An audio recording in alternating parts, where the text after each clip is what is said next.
लक्षात ठेवा, पौल म्हणतो तुमच्यातला व्यवस्थितपणा पाहून मला ख्रिस्तामध्ये आनंद होत आहे. मग हा व्यवस्थितपणा कुठला असला पाहिजे? देवाच्या लोकांनो, आमच्यामध्ये प्रार्थना करण्याचा व्यवस्थितपणा असला पाहिजे, आमच्यामध्ये वचन रोज वाचण्याचा व्यवस्थितपणा असला पाहिजे, आमच्यामध्ये रोज एकमेकांचा मान सन्मान करण्याचा व्यवस्थितपणा असला पाहिजे, आमच्यामध्ये रोज एकमेकांचा सन्मान करण्याचा, प्रेज लॉर्ड करण्याचा, आदर करण्याचा आमच्यामध्ये व्यवस्थितपणा असला पाहिजे, आमच्यामध्ये आध्यात्मिक जीवन व्यवस्थितपणे जीवन जगण्याचा व्यवस्थितपणा असला पाहिजे, आमच्यामध्ये परमेश्वराची आराधना योग्य पद्धतीने करण्याचा व्यवस्थितपणा आमच्यामध्ये असला पाहिजे.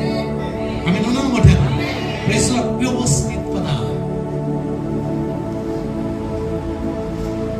आणि म्हणून मंडळीत येऊन आराधना होत असताना शेजारचा टाळे वाजवतो म्हणून मी टाळे वाजवू नये. दावीद नाचला का नाचला? कारण दावीदाचा देवाचा संबंध होता. आम्ही दृढ संबंध. आणि त्याची बायको ती विरोध करणारी, ती विरोधक होती, ती माहिती. आणि पाहिली माझा नवरा वेड्यासारखा नाचतोय,